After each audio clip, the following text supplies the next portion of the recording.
afternoon, good morning, good evening, and welcome people to episode 2 of DaaM-U-Football. Every few weeks podcast about football from one half of the Dude and the Monkey film podcast. Hello, I am your host, Mark Foster. I have no guest this week like I had last time. I will have guests at some point. I'm hoping that Ian will actually join me on a few of these. But episode 2 is doing more transfer talk, I'm afraid, if that bores you.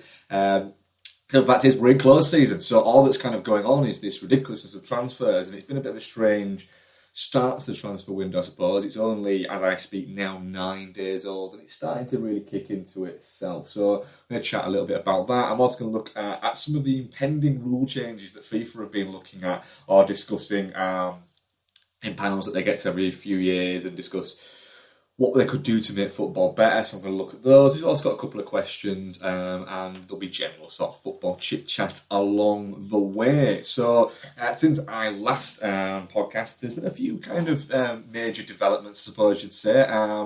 Best one to start with, I think, would be Wayne Rooney today.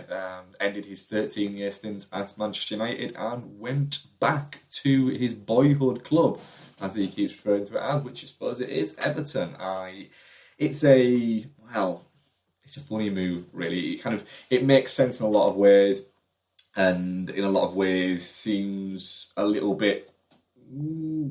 Who's it good for in the end? Is it good for Everton? Is it good for Manchester United? Is it good for Wayne Rooney? I suppose in a lot of ways it's good for all three of them. I think it would be fair to say, in the sense that Everton seem to have got a bit of a coup to offset the fact that they're going to be losing one of their best players, with Romelu Lukaku going the other way, which I'll discuss shortly after we've discussed the Wayne Rooney leaving United.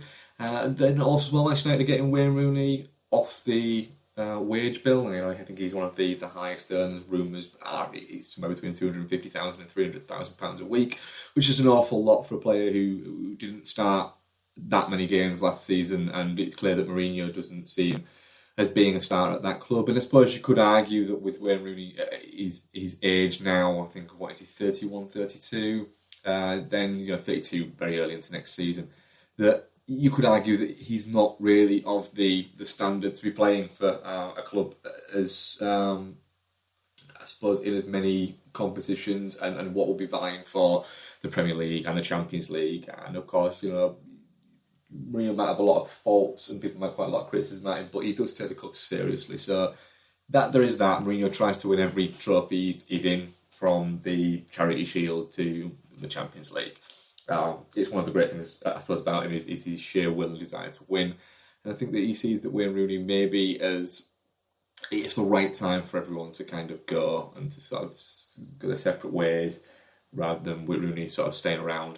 It's a great move for Wayne Rooney as well, because he's still technically England captain. I think he does treasure that. It's something that he seems to hold quite dear to his heart. You can't knock him. He does enjoy playing for his country. He's the country's top scorer ever. He's got 119 caps. I think he wants to become the most capped player in England history, and you couldn't really justify his place in the England squad recently because he wasn't playing for Manchester United. He wasn't scoring. I think this season was the first season he'd actually failed to get into double figures for United. The last time he failed to get into double figures, funnily enough, was his last season at Everton.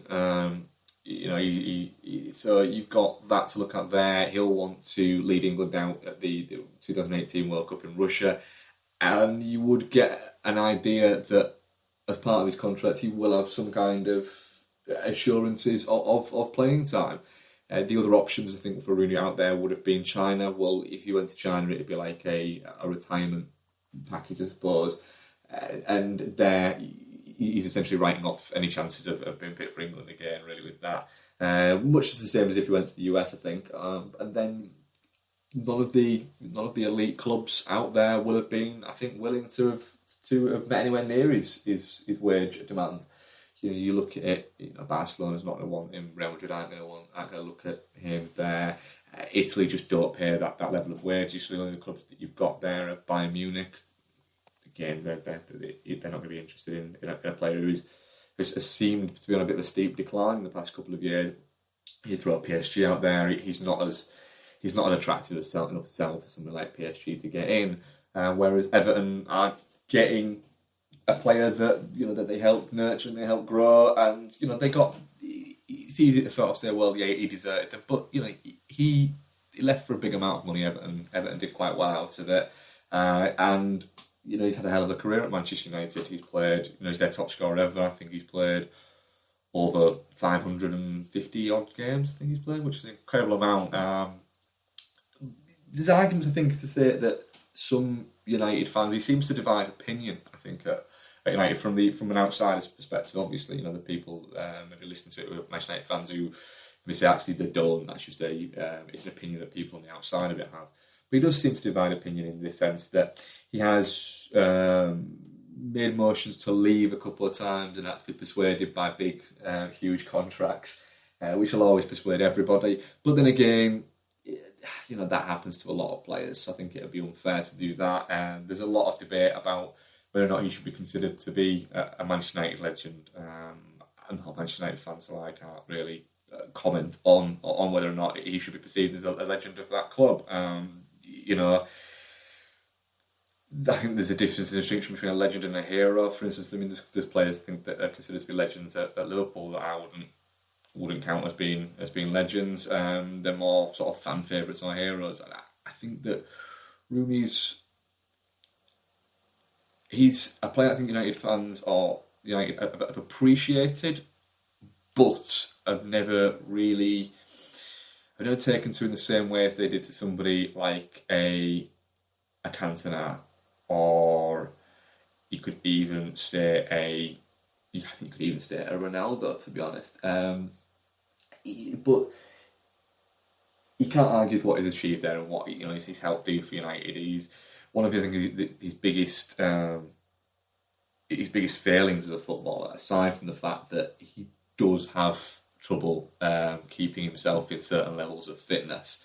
One of his biggest failings as a footballer is he tried to do a little bit too much, in the sense of he was a little bit selfless as a player in terms of, right, well, I want to, I'll play, you want me to play the right, play the left, playing as a forward. It'll be interesting to see where Everton actually see him, because he seems to have seen himself and seems to have seen the idea that as he's got older, he could drop back into being a midfield player.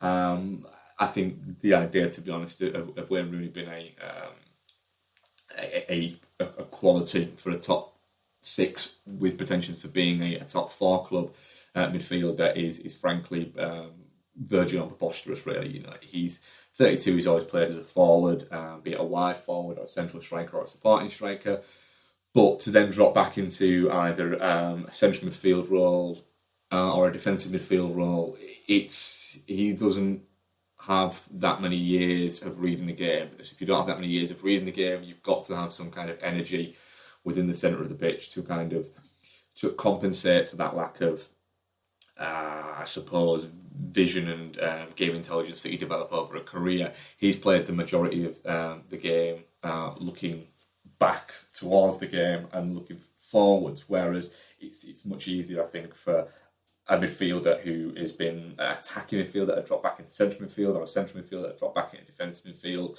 You can drop back one position. You can't drop effectively back 2 or 3 positions. It just doesn't work like that, really. It seems to be he'll get found out quite a lot, and also as well, he is a good passer of the ball. He's not a fantastic passer of the ball. He being able to play a long pass is one thing, being able to play an effective long pass is a very, very different thing. So he could maybe do it at an Everton, but again, it all depends on where Everton are looking to kind of switch up. And I think the game at the moment, as it stands, is all based on energy and press and quick thinking football. I think maybe it'll go beyond him. So it will be interesting to see where he fits into this new Everton lineup that they seem to be putting together. Ronald Koeman's been very active in this transfer market, bringing in Jordan Pickford for 30 million from Sunderland. I said it's always a risk buying a young goalkeeper. It's Pickford looked very good. Don't get me wrong on that. Pickford looked very good last season, but when you're facing when you're playing for the team who finishes bottom and you're facing the most shots of any team, it's easy to get your save percentage up. It's whether or not you can adapt to the concentration levels that's needed when you're playing for a club where you're not having 20 shots a game, like you're having maybe 6 or 7. For instance, last time Sunderland went down, we took Simon Mignolet off them. Liverpool did, and one of the things I think that's troubled Mignolet ever since he came to Liverpool is concentration. And there was statistics going around that often when there'll be periods of time where Mignolet will concede 8 goals out of 9 shots in 4 games, and it's that concentration levels. In saying that, Mignolet had a very good season last season. There's no getting away from it. I think out of the top 6 clubs, he was one of the sort of standout goalkeepers, and you have a lot of people who will scoff at that. But if you actually look at, he had a couple of mistakes, but goalkeepers make mistakes. That's just the nature of the position. It's unfortunate when they're making 3 or 4 amazing saves in a game. If they had a good game, when they make one mistake in one game, they're prone to errors. So there is that. Mignolet has been prone to errors, but he's still only 28, which is quite young for a keeper. So Jordan Pickford there, that's risky. David Klaassen is a good player, a very good player for Ajax.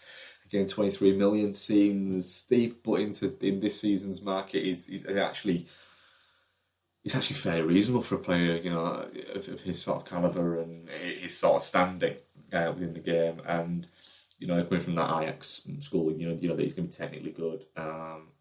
There's always a risk with these players whether or not they can adapt, but I think midfielders tend to adapt a little bit better than strikers because being able to see those passes is something that transfers. It's often when you get a player like who will bang in 40 goals, for instance, in the Eredivisie, and then come to the Premier League, and people wonder why he can't pass 7. But then there's been players who play very well in the Bundesliga, Eredivisie, and then come to the Premier League and have been huge successes. Van Nistelrooy being one of them, or Van Persie. Dirk Kuyt wasn't prolific for Liverpool in terms of goals, but he's got a lot of important goals. So it can work, but for every one of those, there's a Bruno Alves or Mateo Kezman and people like that. So it'd be interesting to see how happens there. Sandro Ramirez coming from Malaga, but also Michael Keane coming from Burnley for 30 million. A player who might let go only a few years ago for 3 million, moved to 30 million. It's insane that a player with such low experience levels as a defender can go for 30 million. But then again, we did have last season John Stones left Everton for 50 million and proved to be not really. I personally think that John Stones is a player who everyone thinks he's one type of player, but he might actually be another type of player. And then of course you're adding Wayne Rooney into that for a free transfer. So Koeman's getting his business done early. He's making a very big statement of intent, and the great thing about getting your business done early is you get them pre-season. Everton are going to be interesting to watch next season. Whether it all knits together or not is a different matter, but they're certainly making their intentions known. Apparently they've got a bid now accepted for Gylfi Sigurdsson, around the sort of 30 to 35 million mark. So you've got that as well. It's going to be interesting to see Gylfi Sigurdsson and Wayne Rooney in the same team together. That could be quite interesting on who takes free kicks, with Rooney thinking he's a very good free kick taker, but the actual reality is I think he's only scored a handful in his career, whereas Gylfi Sigurdsson is a dead ball specialist. He's fantastic. He's one of the best strikers I've ever, I think, in in world football. But yeah, that'll be an interesting transfer, and it'll be intriguing to see what's going to happen there. Much in the same way as it's going to be intriguing to see how Lukaku fits into the mix at Manchester United. I transfer that's wasn't quite the blue as such, but I think everyone assumed very much that that Lukaku would be going to Chelsea and be going back there, and I think even Chelsea seemed to assume that, with Manchester United's tensions first being Antoine Griezmann, and then that just didn't happen. I think partially fueled by the fact that Griezmann maybe just didn't fancy England. Maybe that seems to be a suggestion there. There's also the factor into that, the fact that Atletico Madrid can't actually sign players or register players until January because of the transfer ban that they've got there, which also saw their deal for Alexander Lacazette fall through, which I'll come to later on because he's now taken up another deal.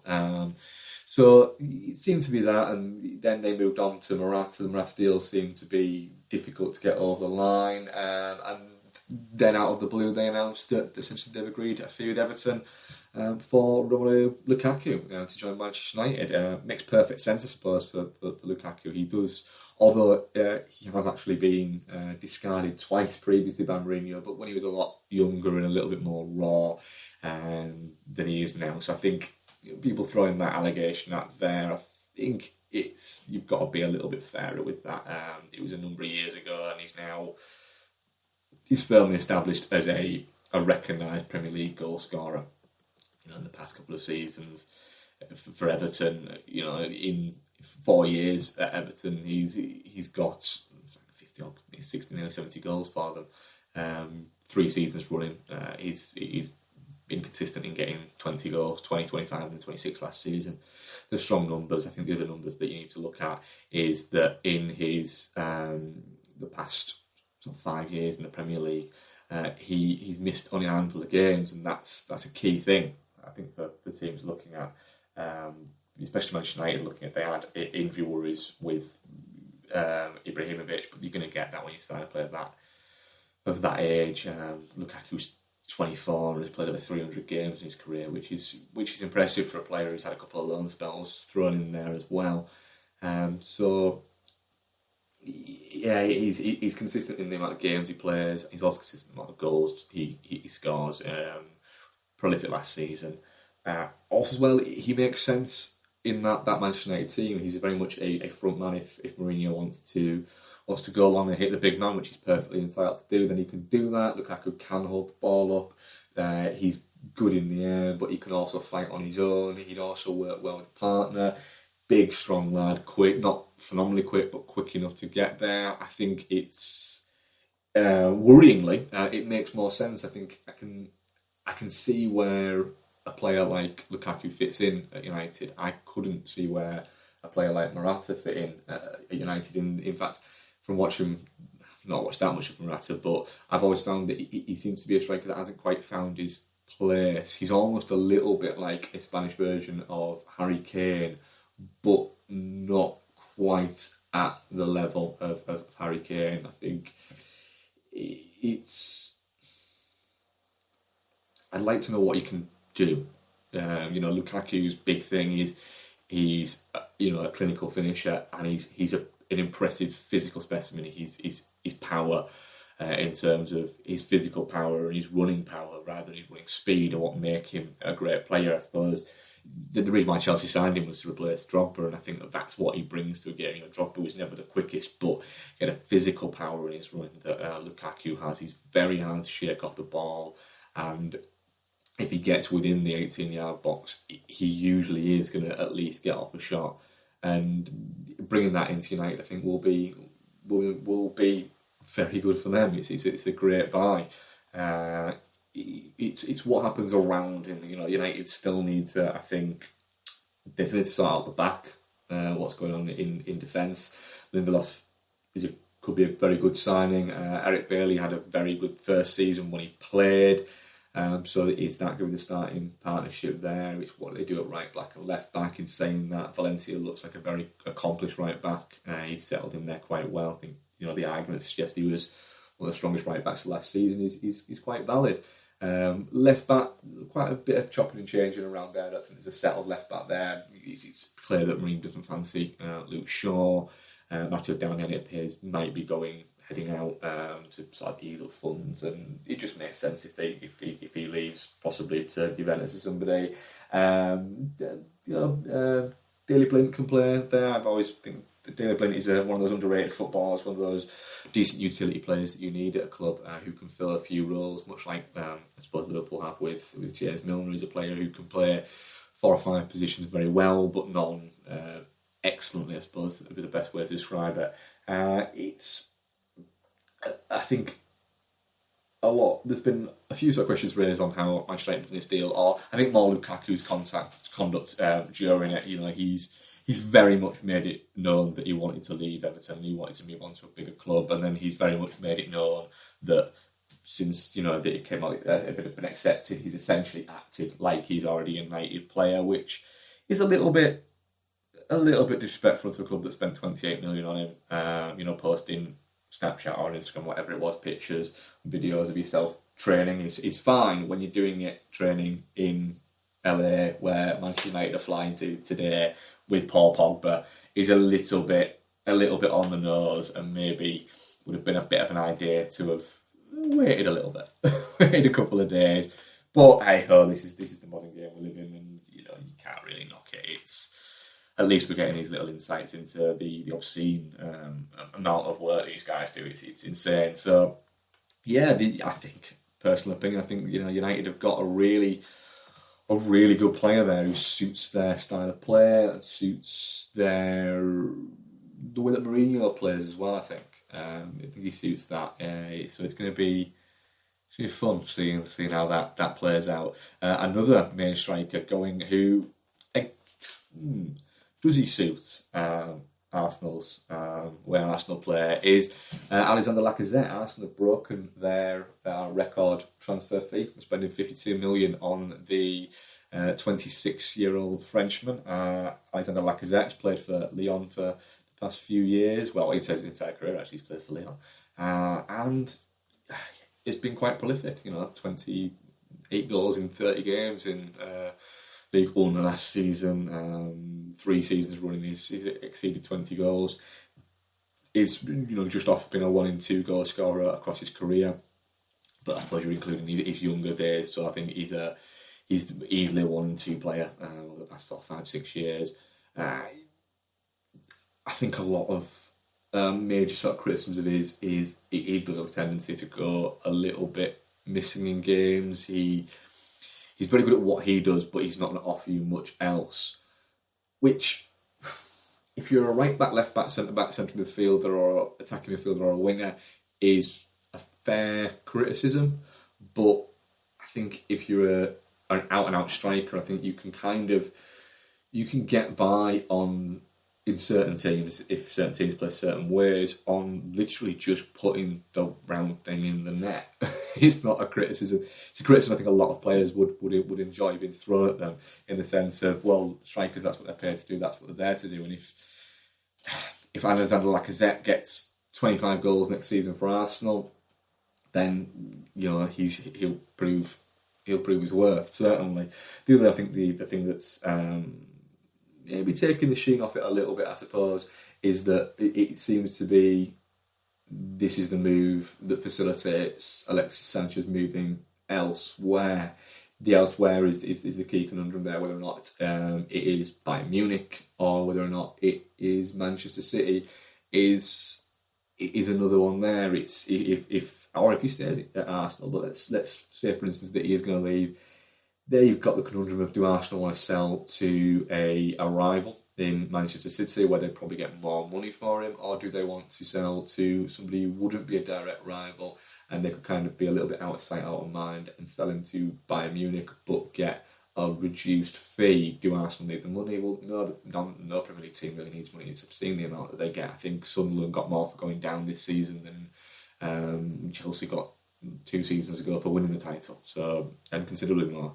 So it's Premier League teams don't need money, and I think a lot of clubs are kind of becoming wise to that. It's why, for instance, Juan Cuadrado signed for Juventus for 17 million after having a very good couple of seasons on loan there. Then to go for 17 million seems insane when you've got somebody like, for instance, a Michael Keane there going for 30 million, or Mo Salah joining Liverpool for 34, rising to 36 million. Not seeing these players out worth it, but Premier League teams are having to now just essentially pay a premium to actually bring players in, because everybody knows that they have more money. So if you sell into a Premier League club, you can probably add whatever the fee is and add 20%, and there you go. You've got essentially almost like a Premier League tax to go in there. It's almost in a similar way as Barcelona have. Almost like the Barcelona tax. If Barcelona are buying a player off you, they'll pay 10-15 million less than what he's worth, because, hey, who doesn't want to play for Barcelona? It's worth them numerous times over the years.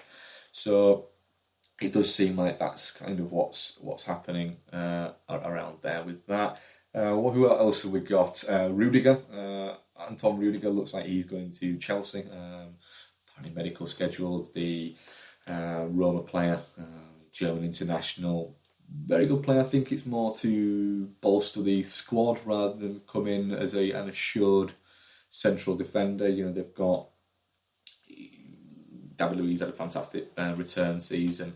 Gary Cahill is either very dependable or very scatty. I think that is the player that could be most worried. But they did need players to come in for central defence. You know, Nathan Ake has gone to Bournemouth for 20 million, which is again an insane fee.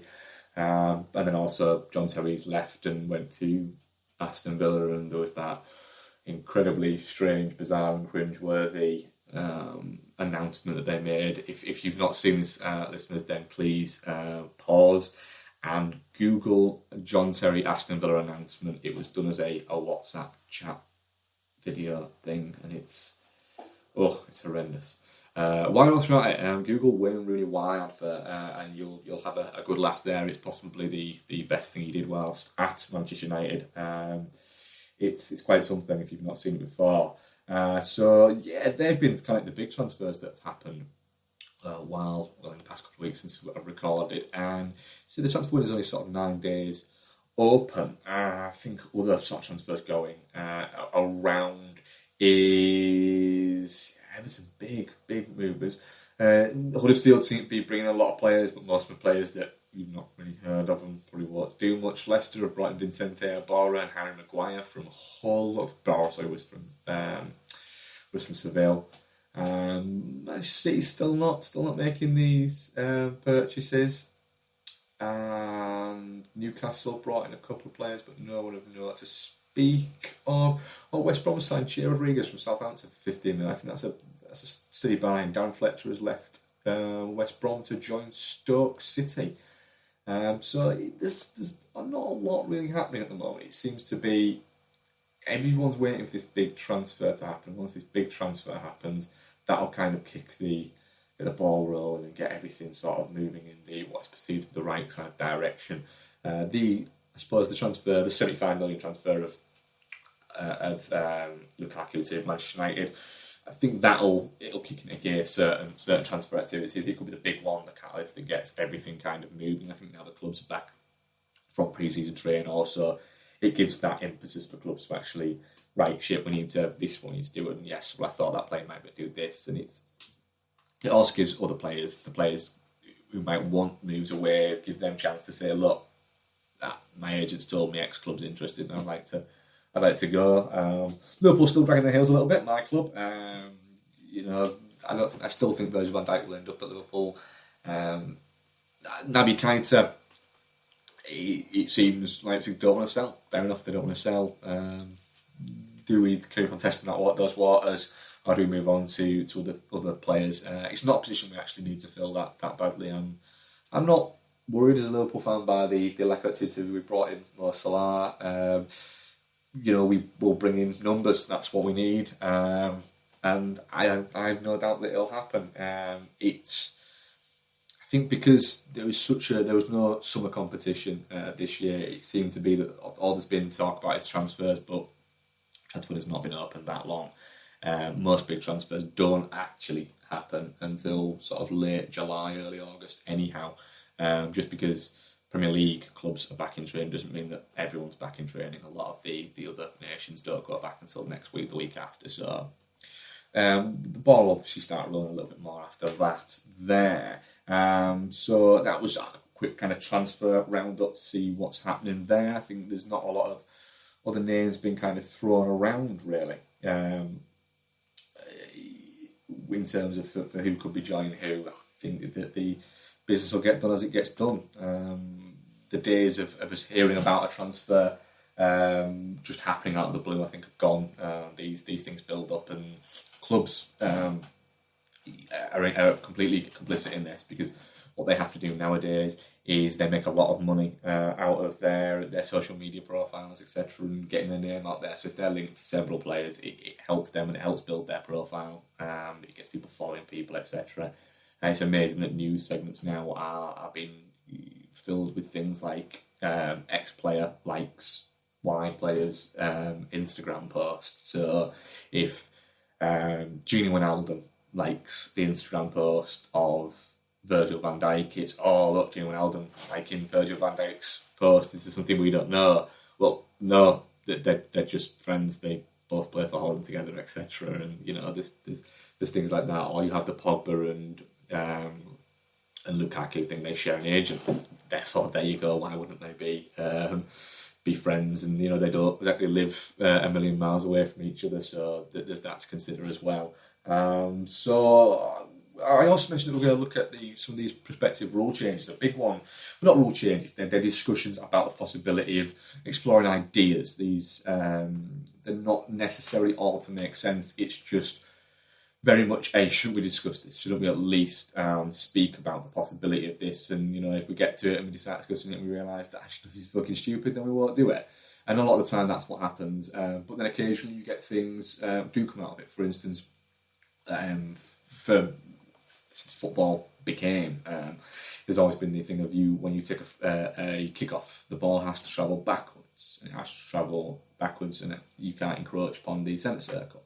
Well, that was changed recently so that you can actually kick it directly back from there. One of the things that's actually been considered is a 30-minute half, based on the idea is that as it stands at the moment, a game is 90 minutes, 45 minutes each way, but the actual amount of actual physical game time that you actually get is often somewhere between 52 and 62 minutes because the ball's out of play so much. So the idea is there, and it has become, don't get me wrong, in terms of time wasting, it's always been a thing in football, but it's become a little bit more prevalent over recent years, where people are taking longer to make substitutions, people are taking longer to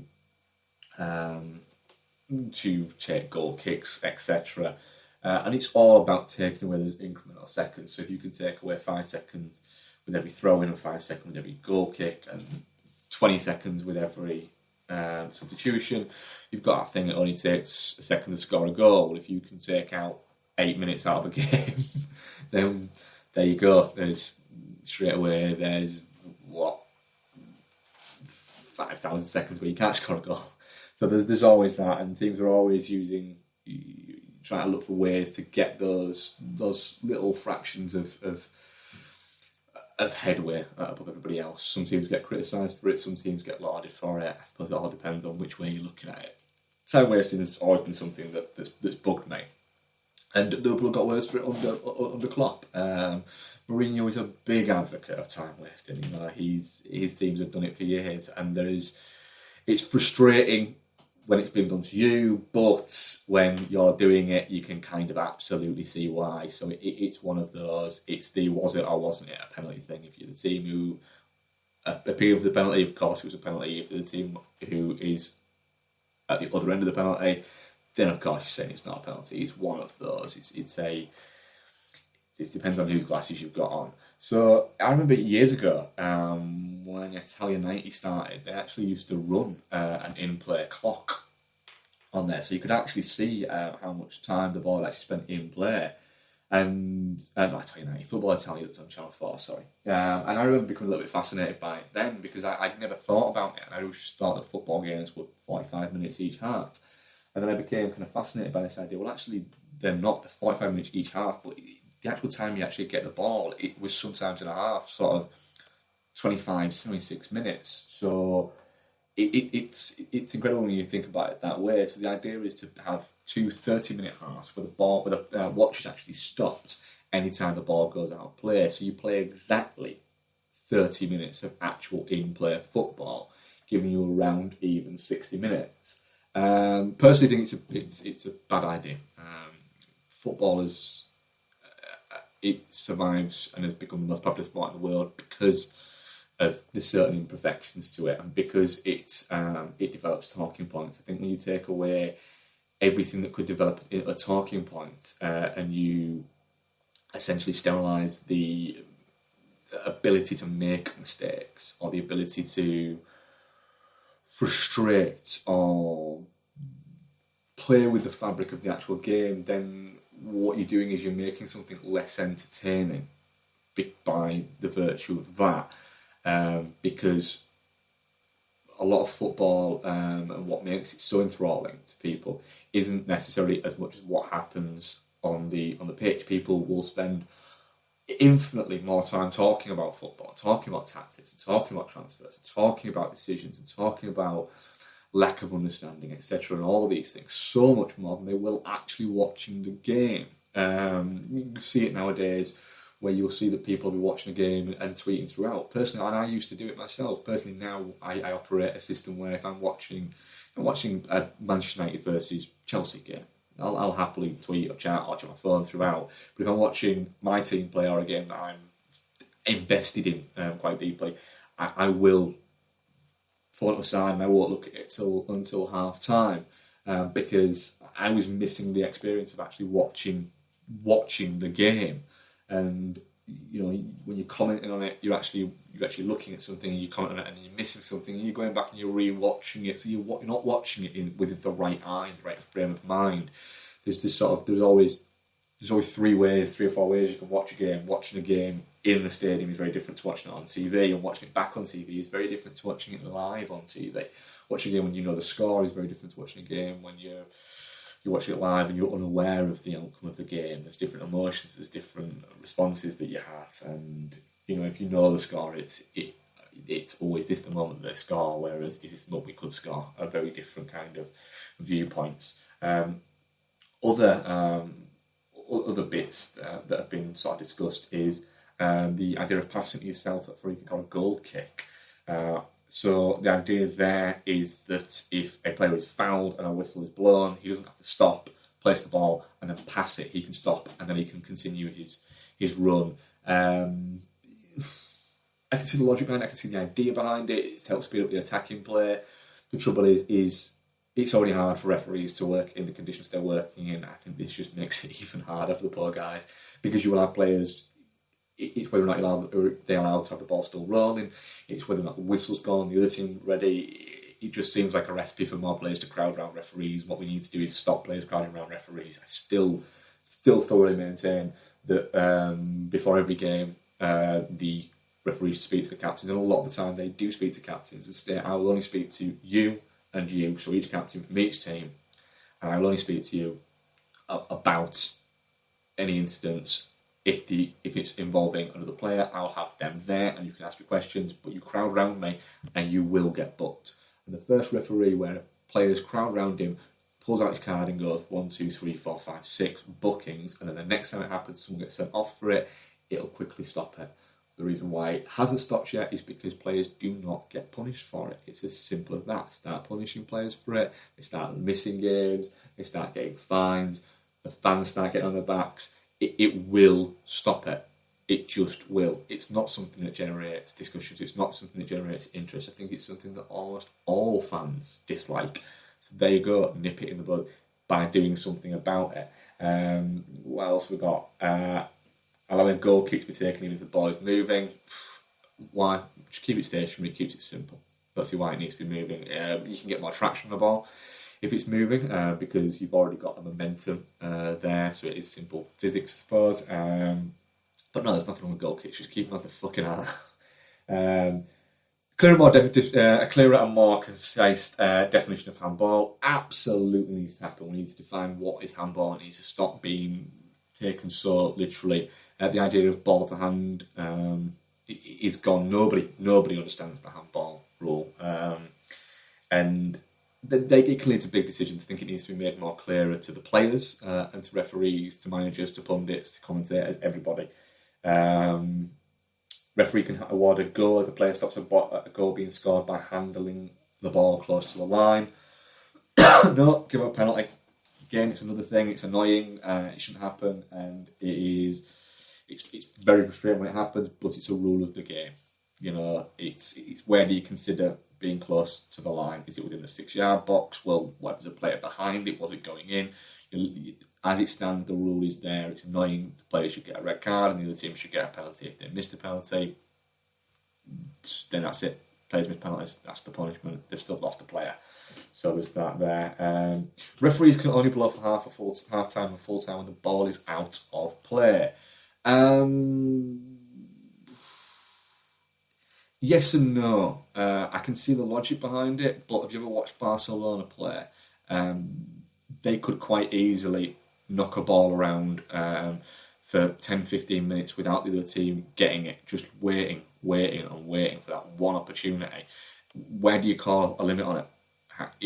It's unlikely. It's incredibly unlikely. This isn't FIFA world. This is the actual world we just spoke about. The ball going out of play so often. It's unlikely that the ball's not going to go out of play within like a 5-minute period. But it's not outside of the realms of possibility. And there's going to be a point where you'll have a game where there's no injuries and there's only a few substitutions and time should be 3 minutes and you'll have 12 minutes and a big team will win and a small team will lose and there'll be uproar about it. So just keep it as it is. Maybe take away the idea that at half-time you can blow the whistle when a team's got a corner, for instance. Don't have that. It should always be when the ball is in what is considered a neutral play area. So it can't be 30 yards from either goal, unless it's in the possession of the team where it's their goal within 30 yards. So there you go. Just make it that. There you go. Problem fucking solved. The penalty kick a penalty kick is either scored or missed, saved, and the players cannot follow up to score. The idea of that is encroaching is happening a lot more. So as it stands, the current rule is if you're a player and you take a penalty and you shoot and it hits the post, technically you can't then knock it back in. One of the members of your team can, but you can't. The ball only becomes active again to the penalty taker once another player has touched the ball.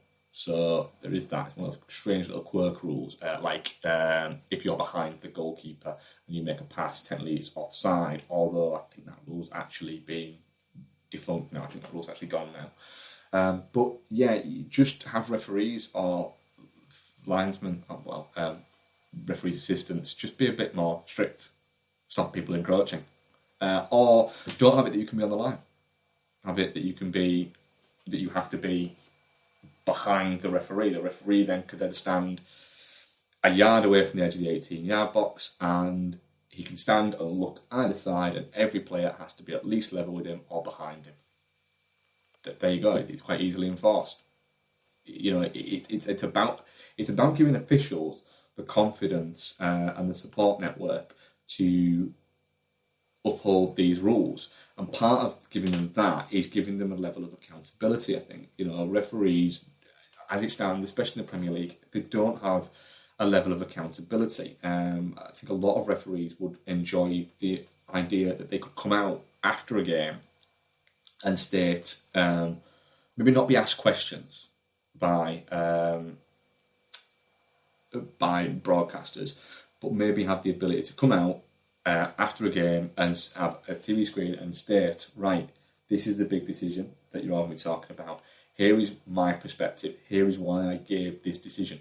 Not explain whether or not they're right or wrong, and not have somebody asking them if they're right or wrong, or anything like that. Just literally have them give the ability to come out and explain their decisions, because it's very easy to pick at a decision from all the replays and everything like that on the angles. But what you've got to remember is this game is incredibly quick and they're doing an incredibly hard job in an incredible pressure situation, and yes, they get paid for it. Yes, it isn't like they've been forced to do it. It's not community service or anything like that.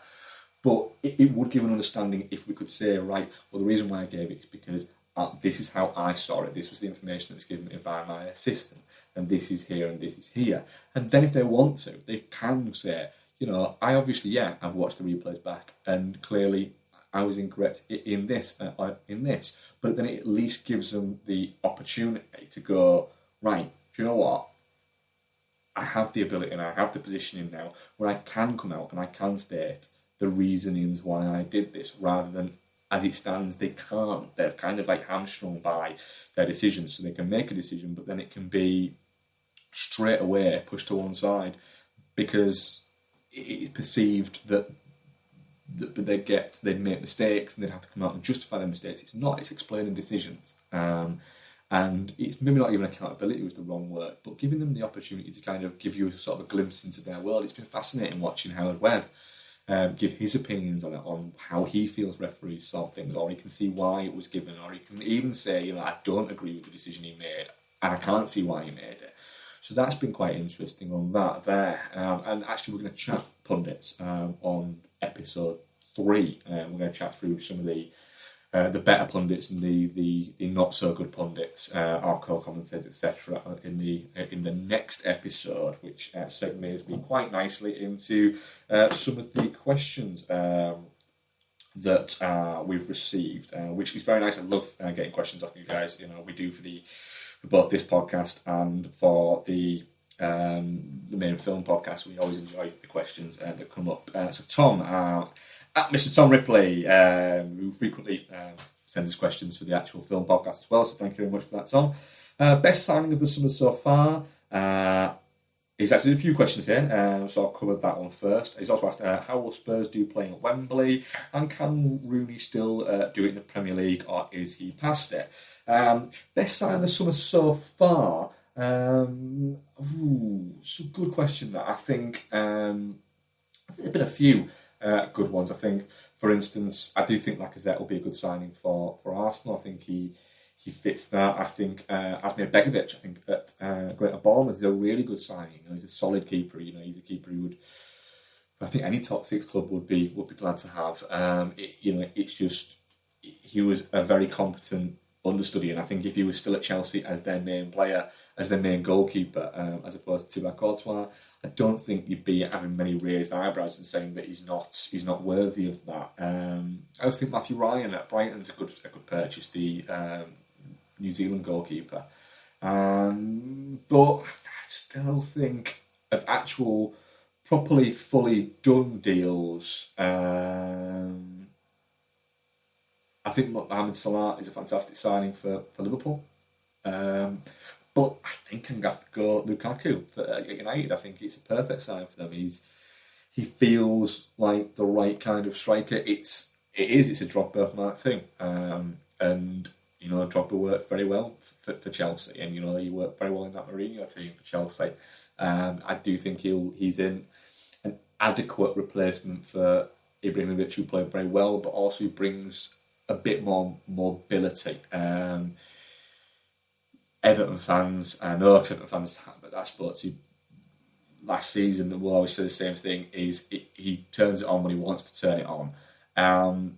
There's less hiding place, I think, at United than there are at Everton, I would say there. Just because, nothing again against Everton, but with United, you've got the added pressure of playing for Manchester United, and you've got a £75 million fee hanging around your neck. United are going to have to play him. He's going to be the fulcrum of their attack. I think a lot of what goes on behind him will be reflective in him. So if Paul Pogba's laying on a plate for him and he's not knocking them in, it isn't going to be Pogba that's getting the marks down. It's going to be Lukaku. It's a big move for him. He's certainly got broad enough shoulders to carry it off. But I do think that as it stands, I think that's a hell of a sign. It pains me to say it, but I will say that I think United signing Lukaku is so far my signing of the season, of the summer, so far. How will Spurs do playing at Wembley? It's a strange on that, because they didn't do great playing at Wembley in the Champions League. I think it's going to be tough for them. It's for a start off, you're not playing the capacity stadium. I think the stadium's actually going to be limited to 60,000, which when you've got an 80,000 seat stadium, that's only 2/3 full. It's a great stadium to watch football in. I think I always like White Hart Lane as a stadium. It's a very nice stadium. It's quite a close sort of stadium. In Wembley's not. It's quite an open, airy stadium, and there's a lot of light around, which might not make that much sense. But I think switching from that to there will be a bit of a culture shock for them. And plus, you're not playing in your stadium. You're playing in a stadium that you're using for a season. So they're not going to be able to bed it in as their home, really. It's very much going to be somewhere where they're playing rather than the home that they're playing in. So that's going to be sort of interesting. It'll be quite tough for them to pick up on that. And it's going to be.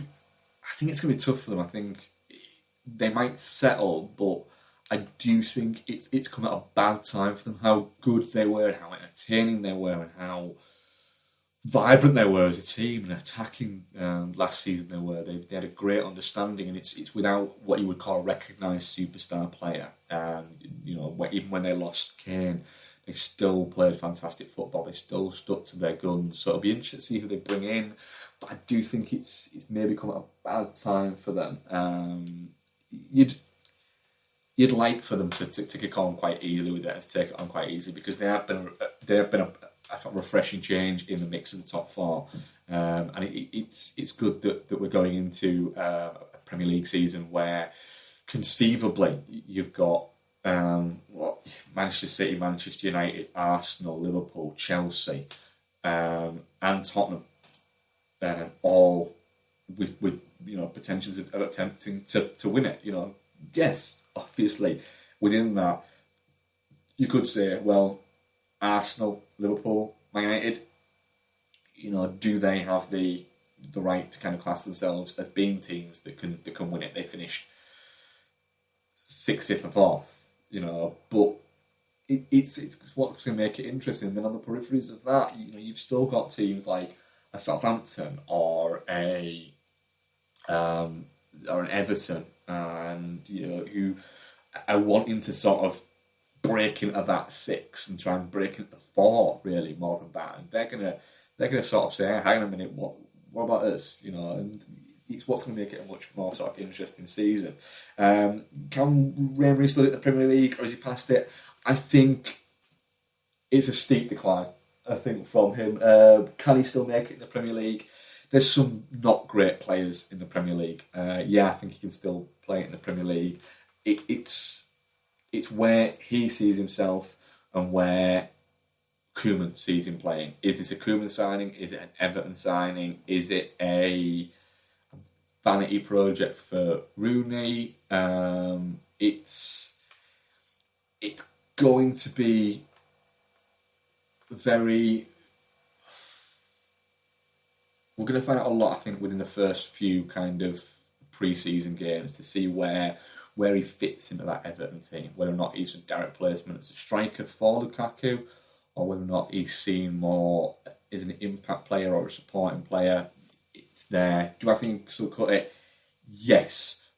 But it also wouldn't surprise me if by January we realise that his legs have gone and that no, he cannot cut it as a Premier League player anymore. So I think there is also the possibility of that being the case, for sure.